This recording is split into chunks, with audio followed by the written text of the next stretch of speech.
C'est tout d'abord un balado et par la suite, ça se développe dans un volume que vous pouvez, depuis quelques semaines, vous procurer du nom de Captive par les créatrices justement du balado que j'ai avec moi. C'est Annie Lorrain et Michel Ouellette. Salut! Bonjour! On fera pas comme si on se connaissait pas, Michel. On fera pas ça. Non, ouais. Avec ton passé de musicienne, Michelot. Allez retracer ça, c'est encore sur les plateformes. On peut retracer le tout. On va attaquer de front. Pourquoi ça a été pour vous nécessaire de transposer du balado à la formule de livres comme ça? Annie, vas-y. Bien, nécessaire, c'est drôle. En fait, c'est plutôt un hasard, je dirais, Okay. Alex, là, parce qu'on s'est fait approcher par l'équipe des éditions Fidèse qui était curieux de notre projet de Captive en termes de balado. Donc, ils nous ont proposé simplement d'aller transposer nos histoires en livres. On a accepté le défi, sous condition évidemment que de ne pas dénaturer le produit Captive. On avait vraiment envie de partager nos histoires par l'écrit, peut-être pour les gens qui connaissent pas justement la formule en audio.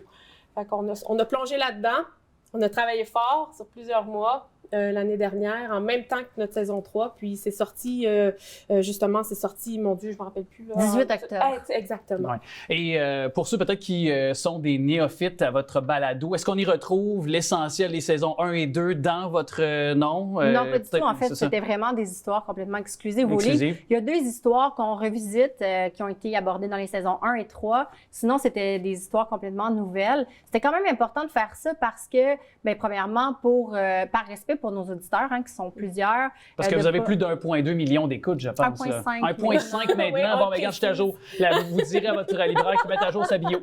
Avec un petit sticker. On va lui faire un message. Mais en fait, oui, c'est ça. Donc, par respect pour ceux qui ont déjà consommer tout ce qui était chez Captive, de bien sûr de leur donner des nouvelles histoires, mais aussi par respect pour les victimes, si je peux dire, de donner une nouvelle visibilité à de nouvelles victimes ou de nouvelles histoires. Et comment, moi, c'est ce qui me fascine parce que, bon, étant en plus un gars qui, évidemment, il va de l'oral avec la télé et la radio, comment on en arrive à prendre une histoire comme ça ou de l'exercice d'un balado puis de le transposer en histoire parce est-ce qu'on doit, sans dire abréger, mais tu sais, est-ce qu'il faut que ce soit plus condensé dans la façon de présenter les histoires parce que le pouvoir des mots, c'est pas juste audio, mais évidemment avec l'écrit, là, c'est pas la même chose tout à fait. Non, puis ce qui est le fun avec le balado, c'est qu'on est les productrices, donc on n'a absolument aucun cadre là, dans le sens où si on veut faire un épisode de 30 minutes versus 1h30, on peut. Là, on avait quand même la commande de l'éditeur qui nous disait gardez-vous à peu près 3000 mots par histoire, ce qui est vraiment très peu. Très restrictif. Oui, très restrictif. Exactement. Fait qu'on, c'est sûr que ça a joué peut-être dans le choix de certains sujets, pour ma part. Je ne veux pas parler en ton nom.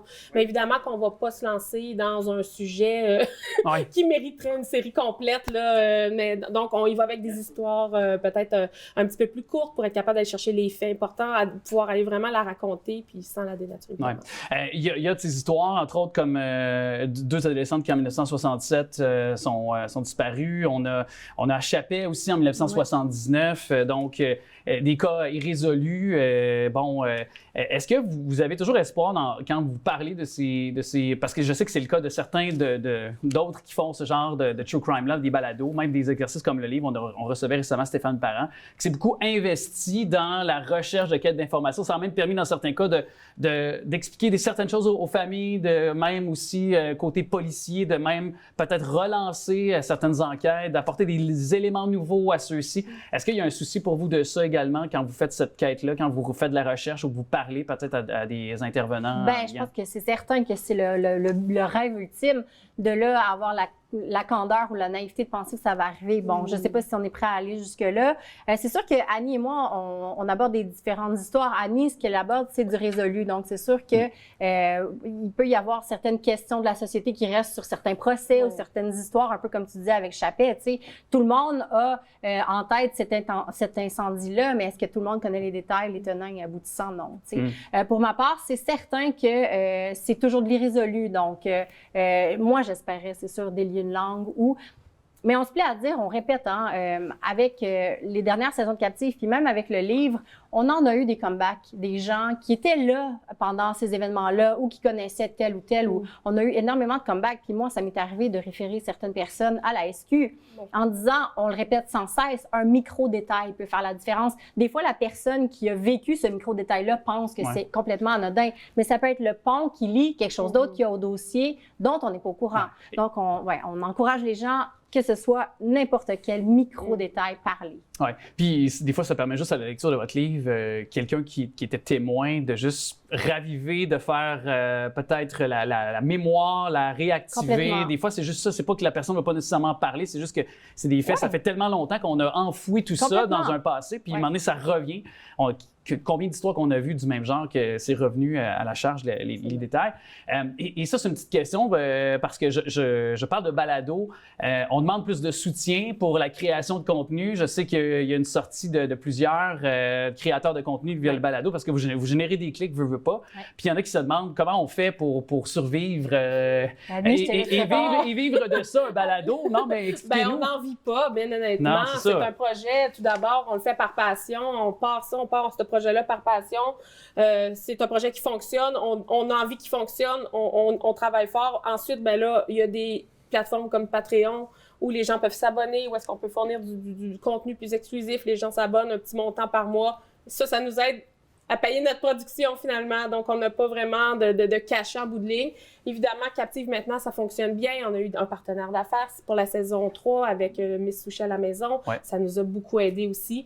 Bref, l'argent qu'on récolte actuellement sert beaucoup à la production puis à faire vivre Captive. Là. C'est ça, parce que certains se demandent, beaucoup se partent des podcasts, puis c'est pas toujours... On veut pas briser les rêves de personne. Non, c'est ça, mais... Si vous avez un travail alimentaire, gardez-le.